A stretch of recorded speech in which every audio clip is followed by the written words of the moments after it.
നായകൻ സ്വർണ്ണാണോ അതോ ബേസിലാണോ? പടത്തിലെ നായകൻ സ്വർണ്ണാണോ ബേസിലാണോ? പടത്തിലെ നായകൻ മനുഷ്യനാണല്ലോ, അതുകൊണ്ട് ബേസിലാണ്. പക്ഷേ അതിന്റെ ഒരു കാമ്പ് എന്ന് പറയുന്നത് ഇപ്പോഴത്തെ സൊസൈറ്റിയിലും വളരെ റെലവെന്റ് ആയിട്ടുള്ള ഒരു വിഷയമാണ് പറഞ്ഞിരിക്കുന്നത്. അത് നമ്മൾ പറയില്ലേ സിനിമയിൽ എന്താ അതിന്റെ ഒരു എന്താ നമുക്ക് എടുക്കാനുള്ളതെന്ന് ചോദിക്കില്ല. അപ്പോൾ പറയും സിനിമയിലായിട്ട് ആവശ്യമില്ല എന്ന് പറയും. പക്ഷെ അങ്ങനെ ഉണ്ടെങ്കിൽ നല്ലത് അല്ലേ? നമ്മൾ പടം കഴിഞ്ഞ് ഇറങ്ങുന്ന സമയത്ത് ഒരു ഒരു ഒരു റീതിങ്കിങ് ഉണ്ടെങ്കിൽ സാധാരണ ബേസിൽ പടത്തിൽ കാണുന്ന നർമ്മങ്ങളൊക്കെ കാണാൻ പറ്റുമോ പടത്തിൽ?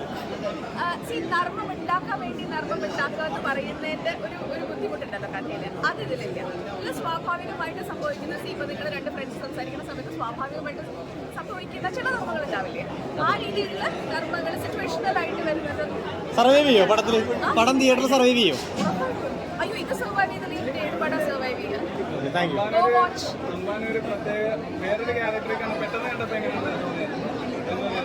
സജിന്റെ ക്യാരക്ടർ നല്ലൊരു നടൻ ഉണ്ടാവുന്നത് വേഴ്സിറ്റാലിറ്റി ഉണ്ടാവും.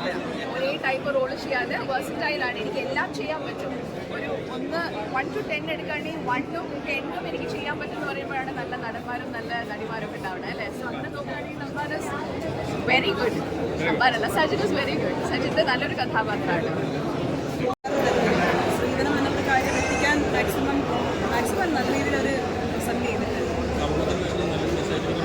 തീർച്ചയായിട്ടും മസ്റ്റ് വാച്ചാണ്. എല്ലാവരും വന്ന് കാണേണ്ടതായിട്ടാണ്.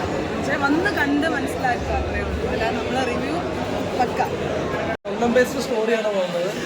ഹൈലൈറ്റ് ആയിട്ട് തോന്നിയത് സജിൻ ഗോപുവിൻ്റെ ബേസിൻ്റെ ഒരു കോംബോ സീൻസ് ഒക്കെയാണ്. ഒരു കലാപം പോലെ ടച്ച് സജിൻ ഗോപുവിന് ഓൾറെഡി കിട്ടിയിട്ടുണ്ട്. അതുപോലെ ബേസിൽ സെലക്ട് ചെയ്യുന്ന മൂവീസ് ഓൾറെഡി ഡിഫറെൻ്റ് ആണ്. ലാസ്റ്റ് വന്ന പടങ്ങളായിട്ട് കമ്പയർ ചെയ്യുമ്പോഴത്തേക്ക് ബേസിൻ്റെ പെർഫോമൻസ് വളരെ ഡിഫറെൻ്റ് ആണ്. ഒരു എന്താ പറയുക, അതും ലിജിമോളുടെ പെർഫോമൻസ് ഒരു ഫാമിലി മൂവി തന്നെയാണ്. ഫാമിലീസ് ഇവിടെ ഉറപ്പായിട്ട് ഏറ്റെടുക്കുമ്പോൾ എല്ലാ ചാൻസും ഉണ്ട്. ഹിറ്റ് കൊടും. അത് നമ്മൾ തന്നെ പറയാം. ഒരു സെക്കൻഡ് ഹാഫ് തീയാണ്. ഒരു ക്ലൈമാക്സ് ഒക്കെ എന്ന് വെച്ച് കഴിഞ്ഞാൽ ഒരു അയ്യപ്പനും കോശിയുടെ ഒക്കെ ഈഗോ ക്ലാഷ് ഉണ്ടല്ലോ. ആ ഈഗോ ക്ലാഷ് ഈ പടത്തിന് ഓൾറെഡി നമുക്ക് പ്രേക്ഷകർ എന്നുള്ള രീതിയിൽ ഓൾറെഡി കിട്ടുന്നുണ്ട്. സജിൻ ഗോപാണെങ്കിലും എന്താ പറയുക, പെർഫോമൻസ് ഒന്നും പറയാനില്ല. പുള്ളി നിൽക്കുന്നവരെ ഷോട്ടും ക്ലോസിംഗ് ഷോട്ടൊക്കെ എന്നിട്ട് എടുത്ത് നമുക്ക് ഭയങ്കര ഒരു രസമായിട്ട് തന്നെയാണ് തോന്നുന്നത്. ബേസിലിൻ്റെ ആയിട്ടുള്ള ഡയലോഗ് പ്രസൻറ്റേഷൻ ആണെങ്കിലും ബേസിലെ റൂമിൽ നിന്നുള്ള ഒരു ഡയലോഗ് ഡെലിവറി ഉണ്ട്. റൂമിൽ നിന്നുള്ള പെർഫോമൻസ് എഴുന്നേറ്റ് നിന്ന് കൈയടിക്കും. സോ ടോട്ടലി പറയുകയാണെങ്കിൽ ഫാമിലി ഇപ്പോൾ നമ്മുടെ ഏറ്റെടുക്കുന്ന എല്ലാ ചാൻസും ഉണ്ട്. നെക്സ്റ്റ് ഹിറ്റായിരിക്കും.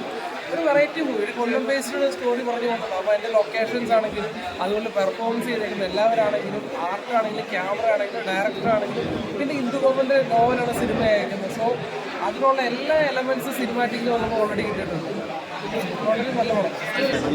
ബേസിന്റെ പെർഫോമൻസ് കോമഡി എക്സ്പീരിയൻസ് ആണ്. പക്ഷേ ട്രെയിലർ കണ്ടപ്പോൾ ഇതായില്ല, എന്നാലും അടിപൊളിയായിരുന്നു. സജിൻ അടിപൊളിയായി ഉഷാറായി. നല്ലൊരു ക്യാരക്ടർ, നല്ല ചിത്രം. അതേപോലെ നമ്മുടെ ബേസിക് ജോസും ലിജോളും അതേപോലെ ആനന്ദം എല്ലാവരും നല്ല രീതിയിൽ തന്നെ അഭിനയിച്ചിട്ട് ഫാമിലിക്ക് കാണാൻ പറ്റിയ നല്ലൊരു അമ്പാൻ അടിപൊളിയല്ലേ. സജിൻ ഗോപു അടിച്ചു തകർത്ത് നല്ലൊരു അദ്ദേഹത്തിന് പറ്റിയൊരു കഥാപാത്രം. അതേപോലെ തന്നെ നമ്മുടെ ബേസിക് ജോസഫിന്റെ മികച്ച കഥാപാത്രം നല്ല രീതിയിൽ തന്നെ